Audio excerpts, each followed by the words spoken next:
The Pirates crushed the Mets in every conceivable way to look at a baseball series. Just a bad team catching a good one at the right time, or the Bucks discovered something offensively.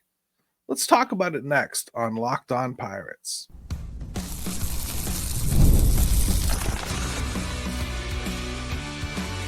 You are Locked On Pirates, your daily Pittsburgh Pirates podcast, part of the Locked On Podcast Network, your team every day. Today's episode is brought to you by FanDuel. Right now, new customers get $150 in bonus bets when your first $5 bet wins. Welcome to Locked On Pirates. I'm Gary Morgan. Folks, it's not even an argument. This was the best series the Pirates have played recently and statistically since the 1930s. We'll talk about this, some generalities for the upcoming draft, and who the Pirates might be sending to the All-Star game. First thing I wanted to point out about this series, though, that's where we should start. The Mets pitching was awful. Some of the worst we've seen this year, actually. What set this one apart, though, the Pirates didn't miss the plentiful mistakes. And they still took walks, too. They outscored the Mets 30-4. That is the largest run differential in a series since 1975. Yeah. So not something you should consider repeatable. Not like this, anyway.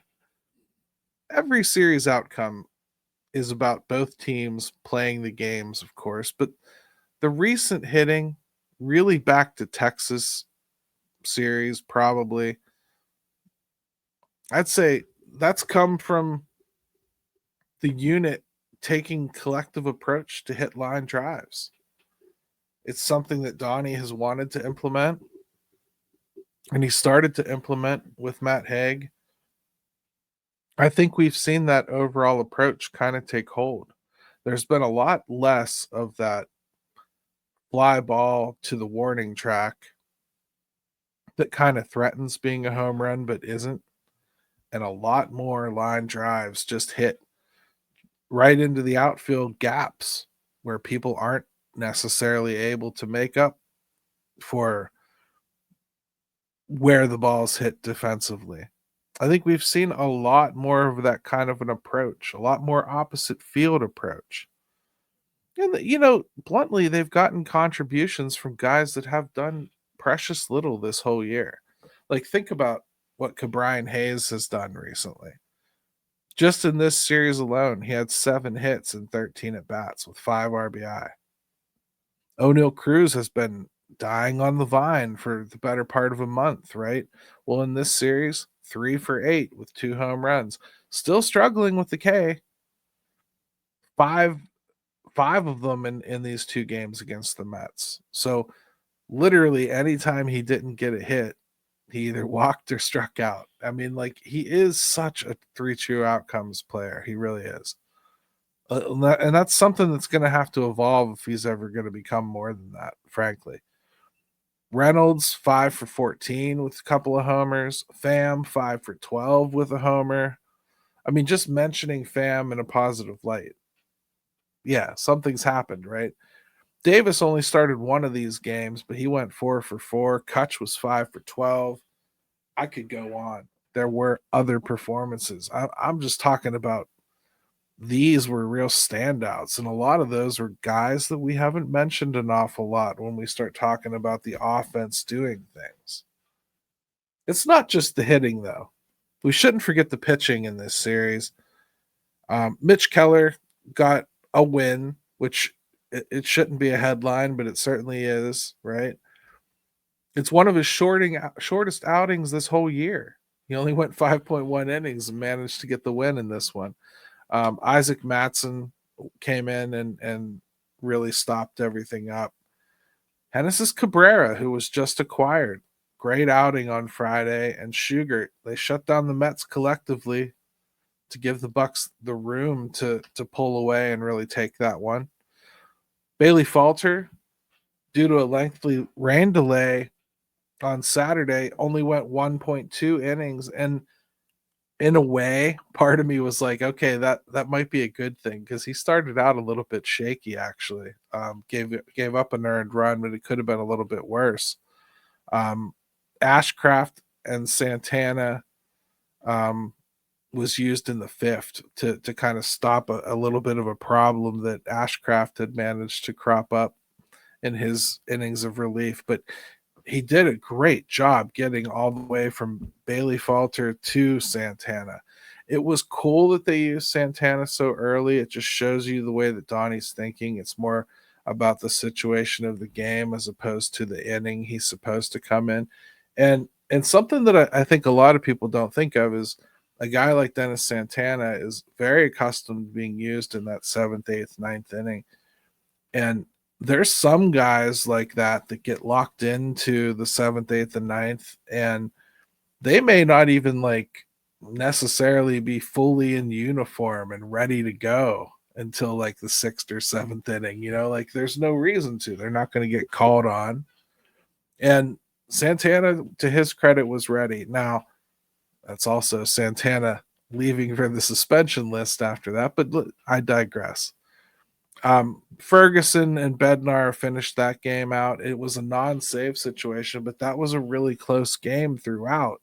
So these were different types of games. Same outcome in the end, but different types of games, different types of ways of winning. The Pirates just did it every way you could. That game on Saturday, that was a tight ball game. 3-2, like in the eighth inning, it looked like, you're going to need David Bednar to come in and get you that tight save.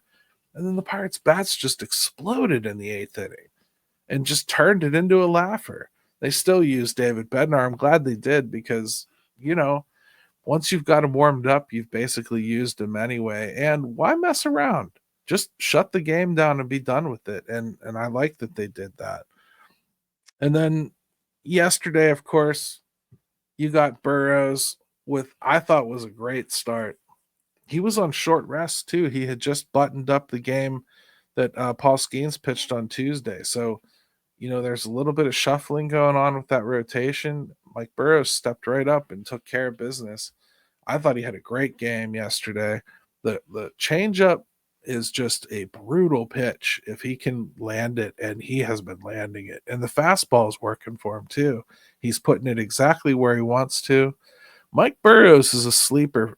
There's some of you that wanted to skip right past some of these guys like Ashcraft and Burrows, and you just wanted to see Bubba. And I think what you're seeing right now, especially with Bubba's recent struggles, is this is why you need to continue to see guys as they progress through and not get so fixated on their prospect rankings or where they are in your system or when they're supposed to be, or get caught up in all of the noise about who's being hard done by and who's being manipulated and whatnot.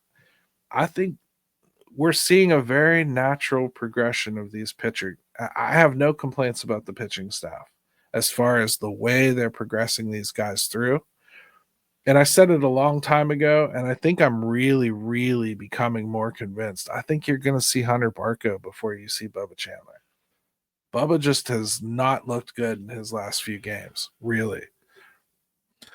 All in all, though, great pitching performance yesterday, and then, they hit, but things didn't go right, and they found a way. In fact, Sunday, Santana's suspension started, so the pen is down a man on top of everything else. I also just wanted to shout out, I think, Genesis Cabrera. Man, he's fit right in. I don't know that he always will. His history tells me he won't. But I can say, like, Don Kelly likes him, and Don Kelly has used him twice already in this series, and he's given him shutout innings. He's done really well. He's handled a lot of those tough lefties, and the Pirates really needed another option to face some of those tough lefties. Ryan Barucki, when he was good, even before this injury and everything, was still not one of those guys who was just a wipeout lefty versus lefty type. The Pirates, frankly, don't have that in their bullpen. Even Caleb Ferguson isn't that type. So to have somebody like Genesis Cabrera, I think, adds a dimension to their bullpen that they really needed. He is a tough, tough guy for lefties to face. And yeah, he's wild too. So if guys don't swing, chances are he's going to walk guys. What a great series, though. I mean, it's a high water mark. I don't know that you're gonna see a better series this entire year, but the Pirates are legitimately playing really good baseball right now. The Mets legitimately playing really bad baseball right now, but that's still a good lineup. You still got to get through Francisco Lindor, Juan Soto, Pete Alonso. You still got to do that 3-4 times a game, and the Pirates did it seamlessly. And the rest of their bit players aren't really slouches either. Yeah, they've lost a lot of games recently. They're really struggling. But when you're a team in the Pirates position, I'm sorry, man, you beat a team like that, celebrate the hell out of it. They played great baseball. When we come back, it's time for us to talk about the draft. You know me, I've avoided it for a long time, but the College World Series is over. And now it's time to start discussing who we might pick, or at least the thought process behind it.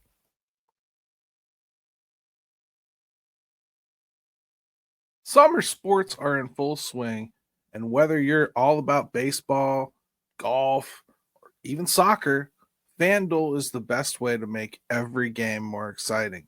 You're already following the action. Why not make it a little more thrilling with FanDuel? You can get in on the game with your friends, getting a little sunburn at the beach. I've been using FanDuel to track my favorite matchups, and the app keeps it fresh with new daily promotions and fun ways to bet. New to FanDuel, new customers can bet just $5 and get $150 in bonus bets if your first bet wins. Open the FanDuel app today and visit fanduel.com to get started.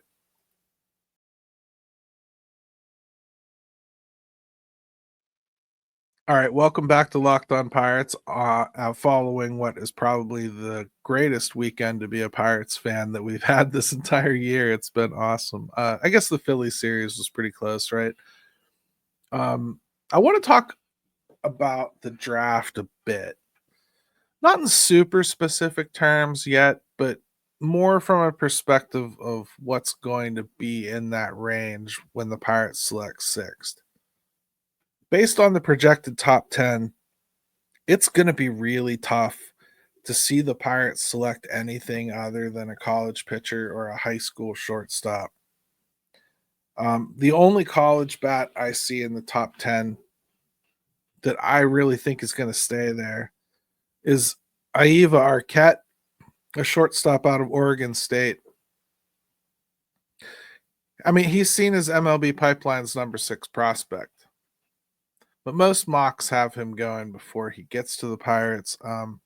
I've seen a couple that have him dropping all the way out of the top 10, but it is what it is. Ethan Holiday, he could go number 1 overall, or he could fall down this list too. I've seen him drop almost all the way out of the top 10.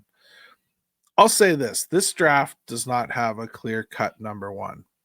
This offensively reminds me an awful lot of the Henry Davis draft.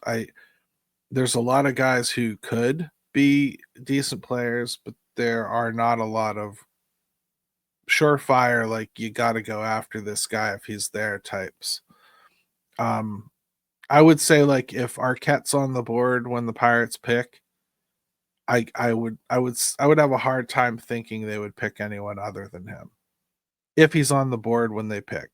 If he isn't, then I gotta be real. It's just going to be a college pitcher or a high school shortstop because that's what's left. Couple things.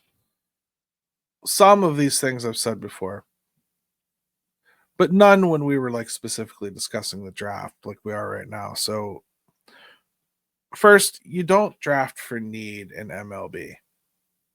There's a lot of reasons, but let's start here. First, The best talent in the draft is almost always at shortstop or on the mound.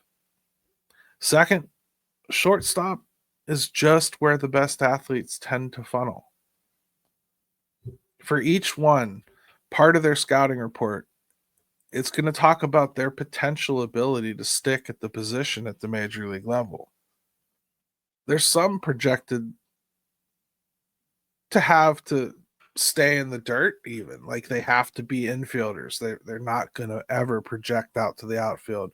And there's some who could move to the outfield, but shortstop is where almost every best player on the team, if you're not watching on video, I'm using those quote symbols.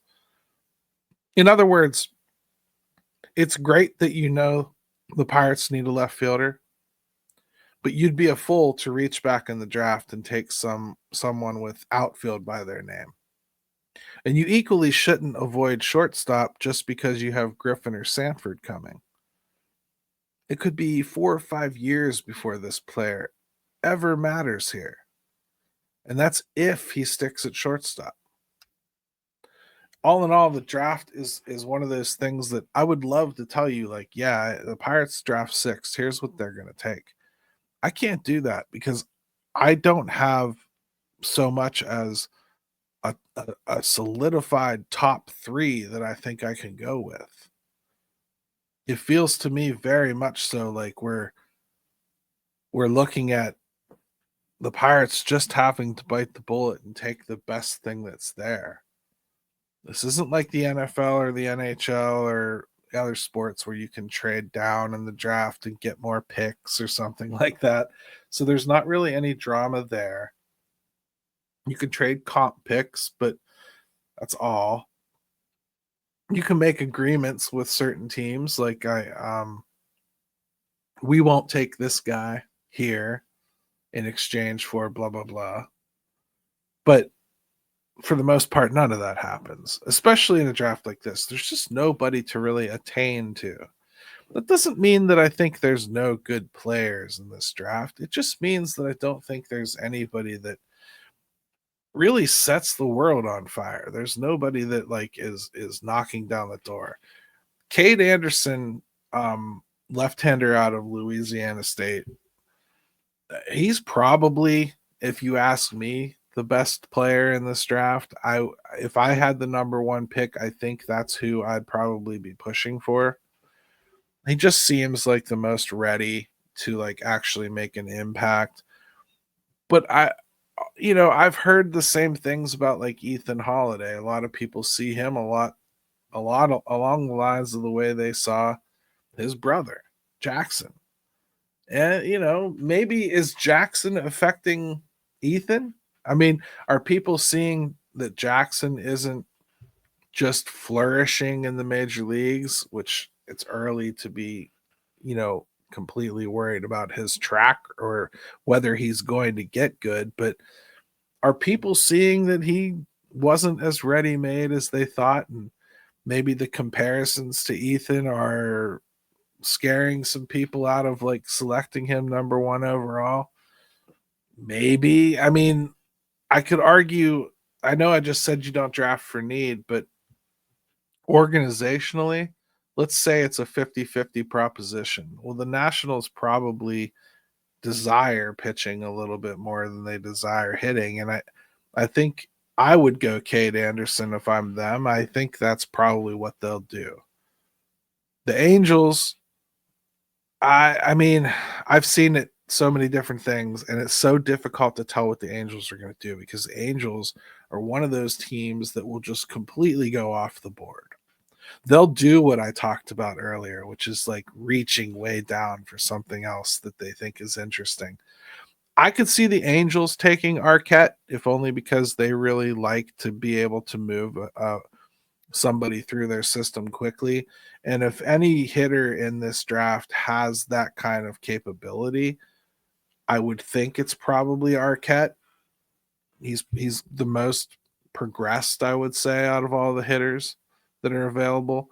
I could see them maybe taking a swing at Arquette. And then you got the Mariners selecting 3rd. Well, the Mariners for sure need offense. So again, there's another opportunity, I think, where you might see Arquette get taken. It could be Holiday too, I should say. Like you're talking about that first pick maybe not being Holiday. Well, Holiday and Arquette are kind of going to be the choices that I think alternate through the next few picks because the Rockies are fourth. The Cardinals pick fifth. I mean, the Cardinals need a lot of things. They need pitching, they need hitting. I think they'll probably go pitcher, if only because I think the pull of pitchers by the time it drops to them, I think you're probably looking at like maybe Liam Doyle still being around from Tennessee. That's a really good pick. And I like Jamie Arnold out of Florida State. I think he's pretty solid.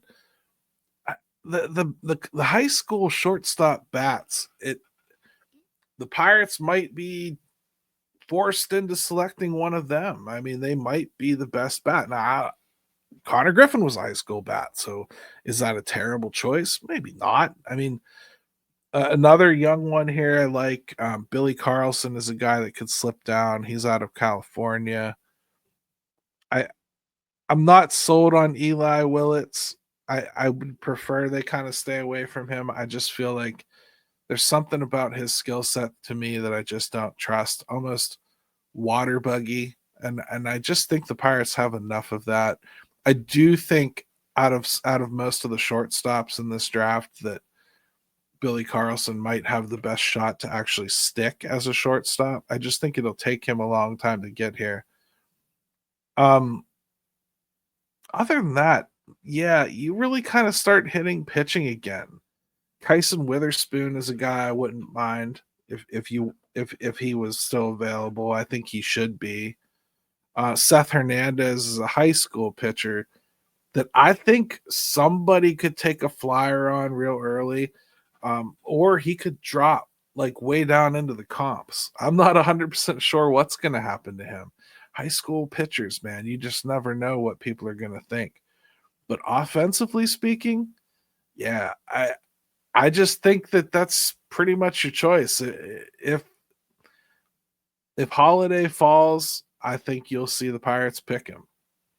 If Arquette is there, I think they'd probably prefer Arquette over Holiday, believe it or not. I bet you they'd take Arquette.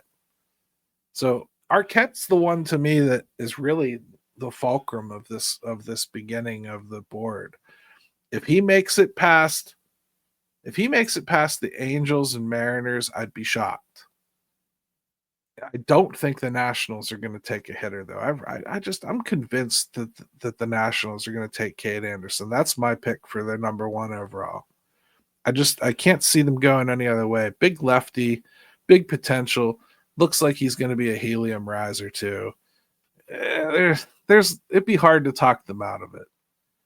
When we come back, let's talk a little bit about the upcoming All-Star game.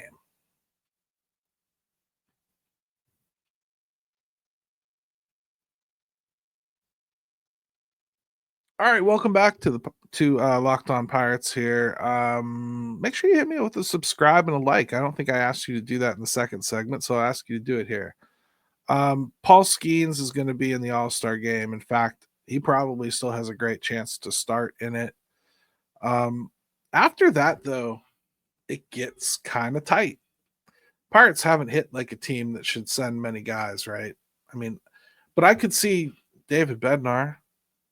And I know that sounds funny because of the way he started, but he's all the way down into the twos on his ERA. Doesn't have the save numbers. So I don't know how important that would be to people that would be selecting. This would be, probably a fill-in type thing. Bullpens usually are anyway, but I think that's where the Pirates have the best shot to get another representative besides Paul Skeens. I think you look to David Bednar and Carlos Santana. Not Carlos Santana, Dennis Santana, sorry. Those two have had really good seasons. I could easily see either of them being a reserve or an alternate fill-in type. I don't think either of them will just get in straight up on their own. I think they'll get in based on guys saying, my back. I don't want to play in this all-star game. Or, hey, it's my turn in the rotation 2 days after the All-Star game. I don't want to play in this game, or that's that sort of thing. I think could lead to a few extra Pirates getting in, and that's about it. I don't see anything on the offense. There was a time that I thought O'Neal Cruz probably had a good shot to make it. Does have 15 home runs and everything, and in center field, that's attractive. But if you voted for the All-Star game, you see how they do it. It's the outfield in general. You're not voting for the best center fielder. You're not voting for the best left fielder. You're voting for outfielders. Period. So, you're picking those from a group, and I'm sorry, I can't go through that list and tell you that O'Neal Cruz is the third best on that list and you should have voted for him. I don't think so. Um, I think he has great potential. I really do. I'd love to see him in a home run derby, although I think we all hate what home run derbies seem to do to guys. I just think that would be a spectacle to watch. I think he'd hit quite a few really, really long ones. Um, that would be fun. I could see him being an alternate again, like if somebody, say like a Kyle Tucker gets selected, which he definitely will, and Pete Crow Armstrong, say they've got some kind of nagging thing and they just don't feel like participating in it. I think you see that a lot less with rookies. So Pete Crow Armstrong's probably going to make himself feel okay. But let's say Kyle Tucker. I don't know. You get enough of those types of things, you might get down to O'Neal Cruz, but he's really the only offensive shot the Pirates have, I would say. I think we're looking at a Paul Skeens solo representation, if I'm honest, unless some things happen. That's okay. I think that's what this team's earned, honestly. Don't you? I mean, like, I try to vote for the All-Star game, honestly, when I go through it. I'm not one of those people that just goes in and votes for all of my own players and everything. I can't do that as a Pirates fan. I find it gross. I know a lot of other markets do, because there'd be no reason why some people that are on the top of the board are on the top of the board if that wasn't the case. But I I'd like to be able to look at an all-star ballot and legitimately have a hard time making that decision not to send a pirate or not to select a pirate or not to vote for a pirate. I haven't had a hard time with that in a long time.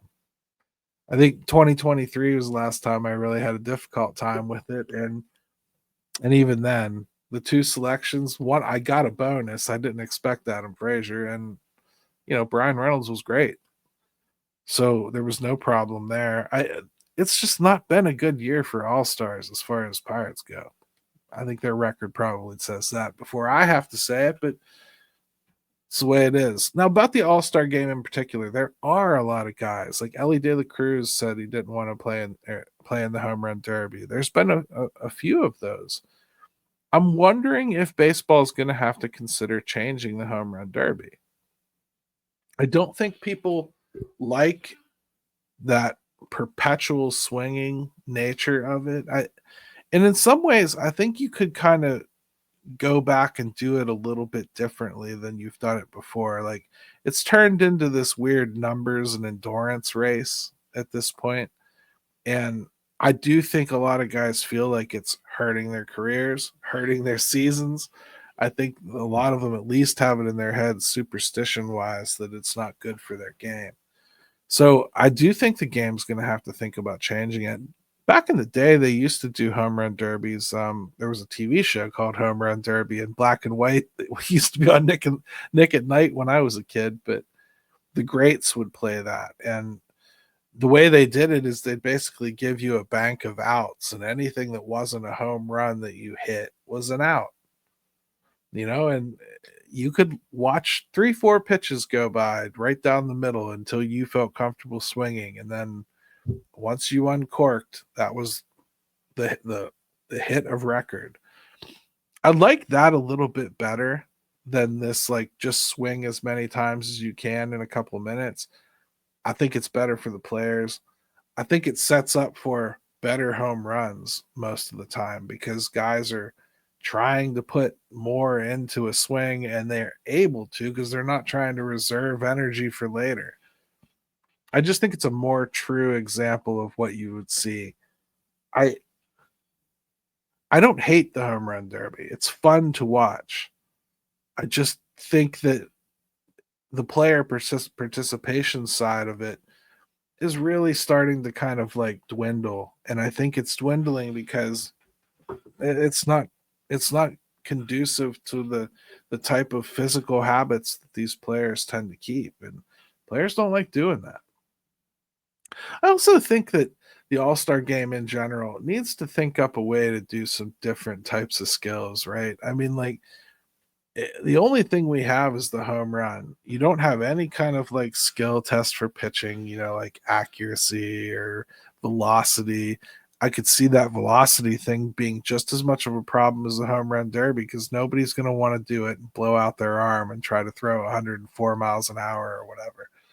But there's got to be something there. Like even hockey has like the wrist shot competitions where you have the little targets like up in the corners of the goal, and you set up some different things. In Korean baseball, they have bunting contests like for their all-star games, which are really cool. Like they put little targets out there that you're supposed to bunt into, and it's almost like a lag putt in golf. Like you're trying to get that ball to land as close to the middle as you can. That's not part of the American game anymore, but like there's a lot of things like that. I think that the teams could do to like come together to showcase their product a little bit better than just having a bunch of guys meatball home runs all for a couple hours. Again, it's a fun product. I watch it, but I have to admit I haven't liked what it's done to the players after the game is over. I haven't really liked what it does to the players during it. I see them weaken even just as they advance round to round. I just don't think it's good for them, and maybe there's got to be a better way to do it. That's all. Another thing we could think about is with the new innovations for like virtual pitchers, where you can go into the batting cage and face those guys digitally. I wonder if there's a way that we could, you know, showcase the pitching aspect of things a little bit more. Maybe it's not so much a home run derby as much as what can you do with 10 at bats against Paul Skeens back to back to back and just kind of do it virtually like that. I think that could be a fun thing. There's got to be different ways that we can integrate some different ways to showcase the skills, and it's time for baseball to start thinking of things a little bit more creatively because it's gotten stale. The All-Star game itself is hard to watch. I think most people agree with that. I want Paul Skeens to start for his own career, but I also want Paul Skeens to start so that I can shut it off after the first inning because I don't care anymore. After that, it's all over. So on second thought, don't send David Bednar. Listen, that's all I got for you today. Brand new, fresh Locked On Pirates. Tomorrow we'll be talking about this Cardinals series a little bit that gets started tonight at PNC Park.